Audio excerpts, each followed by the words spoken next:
Yo guys, what's poppin'? It's your boy Tacho here, and we're back for some more Fire Emblem Heroes.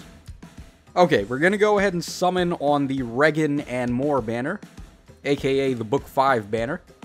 And really the only unit on this entire banner I even care about getting is Reginn. But regardless, I'm still gonna hit every color orb here because I want to get the discounts and just save as many orbs as possible. We still don't know what units are going to be on that Christmas banner, but we know we're going to be able to spark up to 3 times on it. So I think hanging on to some orbs would be a good idea. And I'm pretty sure that the Christmas banner is going to drop way before this banner actually goes away. So we have 16 days left on this one. So if you guys want my personal advice, I would say don't summon on this banner yet, even if you really want to. At least wait to see what units are going to be on the Christmas banner.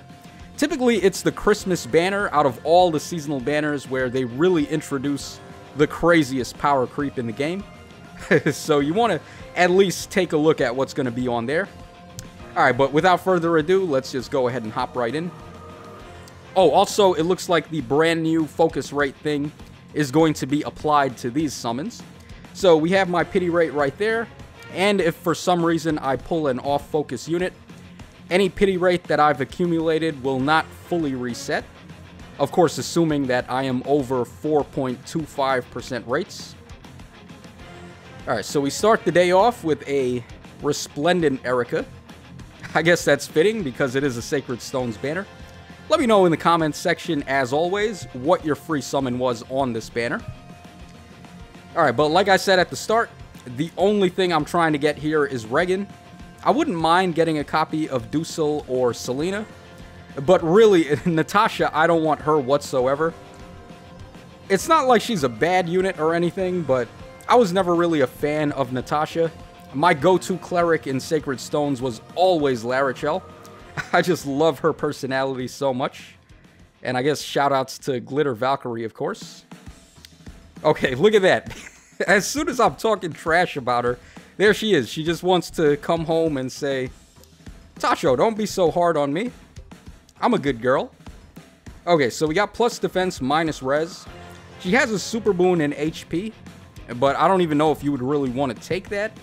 Because, like, what is she really going to do with HP? I don't know. But it would have been way better if she had a super boon in either attack or res. Alright, next summon, and we get a Sarah. Okay. Somebody actually commented that one of the Christmas silhouettes looked kind of like Sarah because they had the ponytails. So maybe we might see another Fire Emblem 7 Christmas banner. I'm not sure if they're going to do that again because, of course, last year we had Fire Emblem 7 with Zephiel and Nino and Jafar and stuff. Alright, there's Naui who just got her refine. Alright, so let's hop back in. Alright, we got a whole bunch of blue this time. That's not bad. So we may get Dusil or Selena. Dusil's actually pretty good. He just reminds me of the Pirate Veronica, except in Lance form, of course. And sans the duo skill and the score bonus in Resonant Battles. So he's not quite as good as Pirate Veronica, but the basic idea between the two of them is the same. Just rush in with the 3-range mobility and attack the foes twice with the guaranteed follow-up. And because they have that guaranteed follow-up on their weapon, they're free to just completely not care about what their speed stat is, and they can dump all the rest of their stat points into attack and defenses. So pretty solid for a brawl type of unit. I'm going to speed through the summons here a little bit because I don't want this video to drag out for too much longer. Okay, and as far as Reginn is concerned, I don't really know how we're going to really defend against her in Aether Raids, because she has Kanto, and Kanto is just, I think, personally way too good to be in this game. They never designed Fae with the intent of units being able to move that many spaces. That's why the maps are so small, and any obstacles that may show up on the maps are very keenly placed. So having units that can just run around the map, like with Kanto and being able to move possibly 6 spaces or more if you go ahead and give her Gale Force, I think that's just way too good. Okay. Alright, we got a copy of Selena there. So, Selena is a 5-star. And we got plus HP, minus defense. I can live with that. Not the biggest deal. She's a really good unit for fodder because she has a double rally plus. She's got life and death 4, and then she's got attack and res ruse. So, pretty solid. I'll definitely be able to get some good use out of her. And after this, our pity rate is going to fully reset because we've pulled a 5-star focus there. Alright, so let's just keep on going. We're saving that red orb for last because there's a possibility that Reginn may be in there. Reginn is really good for the auto battle as well, actually. Because when you play her in auto battle, the CPU actually makes very good use of Kanto. So they rush in, they attack, and then with the additional movement they get with Kanto, they pull back and they get out of range. So that was the main issue when playing in any mode and using the auto battle function. Your units are just so suicidal that they just rush in without a care in the world and get killed. But with Kanto being a thing now, it's going to be so much easier to actually play units in auto battle. So I guess if there's one good thing about that feature, it's being able to auto battle a little bit better. Alright, but let's keep going with these summons here. We got a Reese just now, so I mean, maybe one day Reese will get a refine and it'll be awesome. We literally just got the most epic refine in the world for Oliver. So, don't count them out. They definitely like to build up these meme units. And I think we could be on the chopping block to see Reese get a crazy refine at some point. But for now, he's just Baldy that nobody wants. Alright, red summon with no smoke, and we get Laszlo. Okay. I'm not really a big fan of Laszlo, but you guys already know that. Alright, once again, a whole bunch of blue orbs and then a red orb. So we have a chance to get Dusel, or we have a chance to get Reginn here. Now, I definitely want to do a showcase of Reginn. And I'm probably going to give her Gale Force for that showcase, just to show off, like, how insane Kanto actually is with Gale Force. I haven't actually tested it out yet, so I don't know exactly how they work. Like, if you activate Gale Force while you have Kanto, which one of them is actually going to activate first?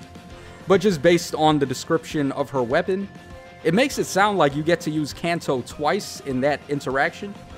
So that would be nuts. Like, imagine that. She's going to be able to move possibly 12 spaces in a turn if you have Gale Force and you go ahead and Kanto as well. So Reginn is like going to completely destroy Aether Raids. Having units that can move that many spaces is just outrageous. Alright, for a second, I almost thought that was going to be Reginn there. I saw like a really big cape and I thought, hold on, who is this? But it's just Resplendent Marth. Man, I hate summoning those Resplendent heroes so much. Because their artwork is just like, it's kind of the last thing I'm expecting to see here. So I have no idea who it is whenever a Resplendent hero shows up. Alright, let's keep on going. Alright, we got Smoke on a blue. Possibly Dusel. Nah, okay, we got Silas there, okay. Huh. I wonder if other cavalry units are going to end up getting Kanto. Because traditionally in the series, it was only the cavalry and the flying type units that were able to use Kanto. I don't recall if you could give Kanto to infantry units. It was a skill that you could move around in Radiant Dawn. So I'm not 100% sure.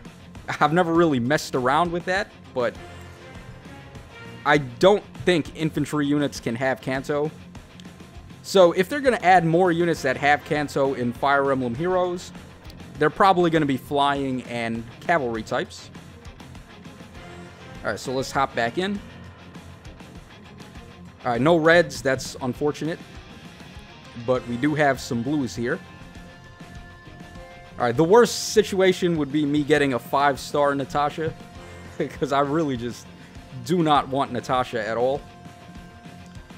Sorry to any Natasha fans out there, but I do think Larichel is the premier cleric for Sacred Stones. She's also my favorite to pair up with Joshua as well. Like, I know Natasha is introduced in Sacred Stones by helping out Joshua a little bit in the arena. But that, like, I don't even care about that. Larichel's supports with Joshua are A1. Absolutely the pinnacle of the series when it comes to comedy. So I've always had an affinity for Larichel. One of my favorite characters ever. And there she is. Like, we pulled a couple of copies of her today, but always nice to see that smiling face right there. Alright, let me just quickly go ahead and make some space here. Alright, no, we don't want to send home. We want to make manuals. There's really no point in sending anybody home anymore because, like, you basically can still send home the combat manuals anyway. So I don't see why you wouldn't just make combat manuals instead. Alright, for now that should be good enough. So let's go ahead and finish up here. So this is going to be our final circle, and then we're going to be able to spark for that copy of Reginn. And we have 2 final chances to get Reginn here. The more copies of her, the merrier. She is an amazing unit in terms of skill fodder. And she's just a really good unit to get merges on. So I would just love that. Alright, come on, Reginn. Alright, we actually got the smoke there. I was going to say, typically when I do that, I don't get smoke. And we got a 4-star Kane. Not the worst summon in the world. Of course, this guy has Wings of Mercy. You can always use more copies of that. So, not the worst deal ever. Alright, let's just go ahead and quickly wrap up here so we can get our copy of Reginn and then finish up. Alright, we got Felicia, Lucius, and then final summon of the day. Unfortunate that there's no green unit that's a focus here, but maybe we get a 5-star, or maybe not. Alright, well, not the biggest deal in the world. We did get Selena, which was pretty cool. So let's go ahead and get our copy of Reginn and then finish up. And I think I'm definitely going to go for the merge on Reginn. I don't have any merged up Astra heroes for Aether Raids. So it's pretty tough for me to score, like, absolutely as high as possible. And really, the only thing separating me from scoring consistently high is just getting those merges on these heroes. For me right now, I have +0 on Naga and also Plumeria. And then I have, what's-her-face at +1, Altina. So, if I could get more copies of Reginn, that would be great. I think she's definitely going to be a way better offensive mythic than both Altina and Freya. Because even though Reginn is not really a support unit to help your other, like, raiding units do better, because she's so potent offensively herself with the Gale Force and the Kanto, I think she's just an offensive mythic hero done correctly. So she can definitely carry a team to victory, and she's just really nuts. So that's all for today's video. Hope you guys enjoyed the summons, and I hope you guys are looking forward to that showcase of Reginn. She is probably the best free-to-play unit we've ever gotten, so look forward to that. And this is your boy Tacho signing out. So take care, fellas, and I will catch y'all again on the flip side.